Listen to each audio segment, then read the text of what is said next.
भीम की घटोत्कच से मुलाकात कहाँ हुई थी। दोस्तों, हस्तिनापुर में यज्ञ हो रहा था और वहाँ बहुत से ब्राह्मण भोजन करने आए हुए थे।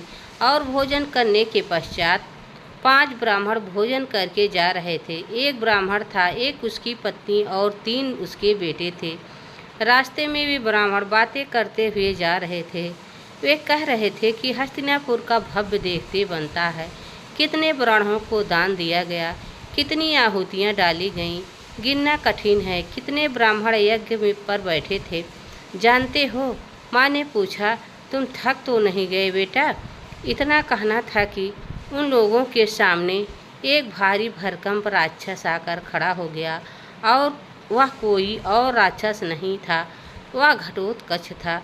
उसे देखकर सब लोग डर गए। घटोत्कच ने कहा, तुम में से एक को मेरे साथ चलना होगा। ब्राह्मण परिवार ने कहा, कहाँ? जानते हो, मेरी माता श्री शक्ति माता की पूजा कर रही हैं। उन्हें बलि के लिए एक मानव की आवश्यकता है।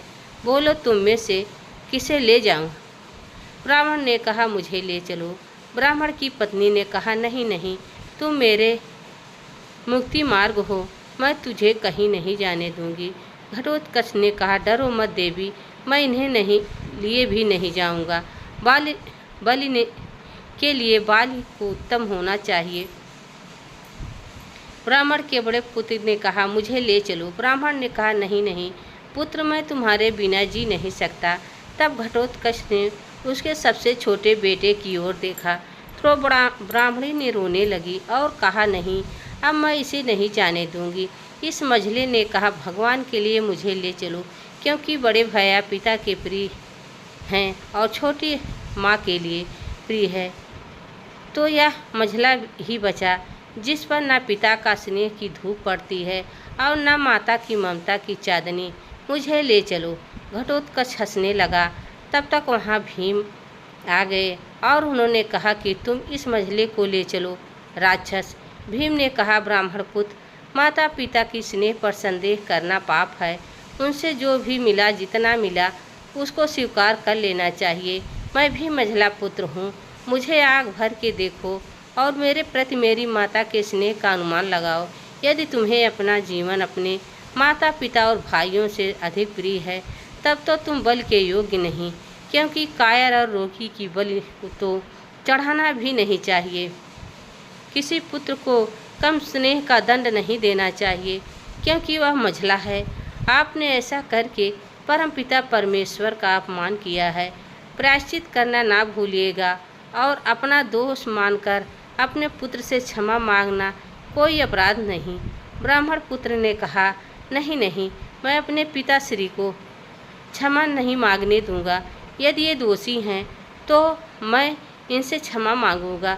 यह सुनकर ब्राह्मण ने अपने पुत्र को गले लगा लिया। भीम ने घटोत्कच से कहा, मुझे ले चलो। और भीम ने घटोत्कच के साथ चल दिए। वहाँ जाकर देखे तो घटोत्कच की माँ पूजा पर बैठी थी। घटोत्कच ने माँ को आवाज़ दी। घटोत्कच की माँ ने बिना देखे पूछा, बलि ले आए पुत्र? घटोत्कच ने कहा, बलि तो ऐसा लाया हूँ माँ कि देवी माँ देखकर प्रसन्न हो जाएंगे। यह सुनकर घटोत्कच की माँ ने पीछे मुड़कर देखा तो भीम खड़े थे। उन्होंने कहा, आर्यपुत्र। घटोत्कच आश्चर्यचकित हो गया और उसकी माँ ने कहा, आश्चर्यचकित ना हो, ये तुम्हारे पिता हैं, कुंती पुत्र भीम हैं। भीम ने कहा, नहीं, मैं केवल एक बलि हूँ। पहले मेरी बल चढ़ा लेना, फिर तुम अपने पुत्र से मेरा परिचय करवाना। तुमको बल चढ़ानी थी तो तुम अपने पति की चढ़ाती, अपने पुत्र की चढ़ाती। तुमको यह अधिकार किसने दिया था कि तुम किसी के पुत्र और किसी के भाई, किसी के पति की बलि दो? तुमने यह सोच कैसे लिया कि माता तुम्हारी बलि स्वीकार भी करेंगी? क्या मैं तुम्हारा पति होने के कारण बलि के योग्य नहीं रहा? तुम्हारा पुत्र मुझे बल के लिए लाया है और उसके श्रम और व्यर्थ ना होने दो, बल्कि यही प्रथा चली आ रही है। आर्यपुत्र, भीम ने कहा, कैसी प्रथा? क्या माता ने कभी मांग की थी? धर्म जीवन को आदरणीय सुंदर बनाने का मार्ग है प्रिय। धर्म का इस अपमान से नाता ना जोड़ो, मैं क्षमा चाहती हूँ। और कुछ भीम ने कहा, मैं कौन होता हूँ क्षमा करने वाला? क्षमा मांगो तो इस माता से जिनका तुम अपमान करने जा रही थी। तब हिडिंबा देवी से क्षमा मांगने लगी। मुझे क्षमा कर दो माँ, मैं क्षमा चाहती हूँ। भीम ने कहा, जब तक तुम्हारी माता देवी माँ से क्षमा मांग रही हैं, आकर मेरे गले से लग जाओ, घटोत्कच चरण स्पर्श करूँगा। भीम ने कहा, पिता की आज्ञा का पालन नहीं करोगे, मुझे क्षमा कर दीजिए पिताजी। यदि यह मेरी माता रही होती तो भी मैं ईश्वर के आशीर्वाद के पश्चात इन्हीं की आज्ञा का पालन करना हमारा परम कर्तव्य है। और ये मेरी माता ही नहीं, ये मेरी गुरु भी हैं, इसलिए पहले चरण स्पर्श की आज्ञा दीजिए। भीम ने कहा, आयुष्मान भव, किंतु मैं तुम्हें गले कैसे लगाऊं पुत्र? घटोत्कच ने कहा, जो आज्ञा पिताश्री। भीम ने कहा, अब तुम गोद में लेने योग्य हो गए पुत्र, परंतु मैं तुम्हें गले लगाना चाहता हूँ। जो आज्ञा पिताश्री। भीम ने अपने पुत्र को गले लगा लिया।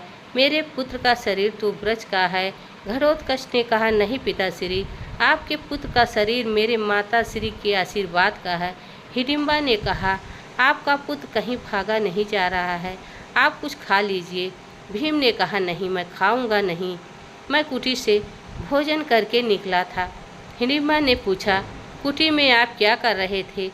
मैं अकेला थोड़ा हूँ, हम पांचों भाई हैं, पांचाली है। ये एक लंबी कथा है प्रिय, और इसका निचोड़ ये है कि हमें 12 वर्ष वनवास और 1 वर्ष अज्ञातवास में बिताना है। वनवास के लगभग 5 वर्ष बीत चुके हैं। हिडिंबा ने कहा, तब वनवास के शेष दिन आप सब यहाँ क्यों नहीं बिताते आर्यपुत्र?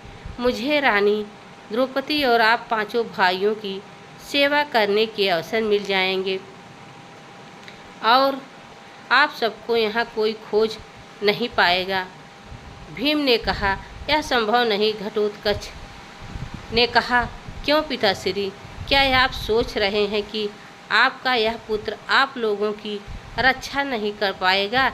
नहीं नहीं, तुम तो त्रिलोक की रक्षा कर सकते हो पुत्र, परंतु यहाँ रहने से वनवास तो नहीं होगा ना, और हमें तो 12 वर्ष वनवास में रहना है। थोड़ा समय तुम लोगों के साथ बिताने के पश्चात मैं यहाँ से चला जाऊँगा। घटोत्कच ने कहा, मैं भी चलूँगा।